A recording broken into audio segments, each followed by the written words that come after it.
Hi guys, ఈరోజు మనం భక్త మహాశైల విజ్ఞప్తి రివ్యూ గురించి మాట్లాడుకుందాం.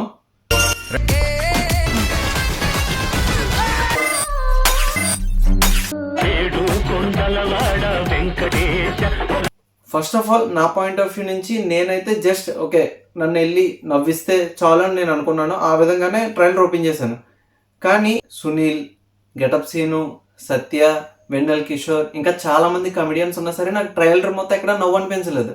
బట్ రవణ స్వాగ్ అయితే మామూలు నచ్చుతుంది, కానీ ఎక్కడ నేను ఎంజాయ్ చేసిన మూమెంట్ లేదు. ట్రైలర్ అయితే ఖచ్చితంగా కొంచెం గట్టిగా హైప్ క్రియేట్ చేద్దామని ట్రై చేశారు, కానీ అది పెద్ద వర్క్ అవ్వలేదు.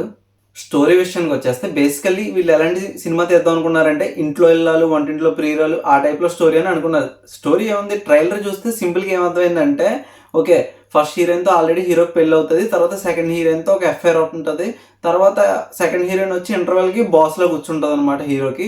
అప్పుడు వీళ్ళిద్దరిని మేనేజ్ చేయలేకపోయే తంటాలని కామెడీ ఫన్నీ వేలో చూపిద్దాం అనుకున్నారు, కానీ ఫన్ ఎక్కడ కనిపించలేదు నాకు ఇంతమంది కమెడియన్స్ ఉన్నా సరే. ఇఫ్ సపోజ్ అక్కడ ఏదైనా మ్యాజిక్ క్రియేట్ అయ్యి థియేటర్లో సినిమా కామెడీ అందరూ ఎంగేజ్ చేస్తే మాత్రం పండక్కి ఇదే పెద్ద సినిమా, కానీ అక్కడ ఏం కనిపించట్లేదు. ఇంతమంది కమెడియన్స్ ఉన్నా కామెడీ క్రియేట్ అవ్వట్లేదు. చూద్దాం మరి ఏం జరుగుద్దో. అసలు రవణ కామెడీ అంటే ఒక కిక్, ఒక డాన్ సీన్, ఒక వెంకీ. సింపుల్గా చెప్పాలంటే స్టోరీ ప్రిడిక్టెడ్గా ఉన్నా ఆల్రెడీ తెలిసినట్టు ఉన్నా సరే మనల్ని ఎంగేజ్ చేసి ఎంటర్టైన్ చేస్తూ చాలు పండక్కి ఇదే పెద్ద సినిమా రాసి పెట్టుకోండి. కానీ అక్కడ అంత వర్క్ అయ్యేలా లేదు.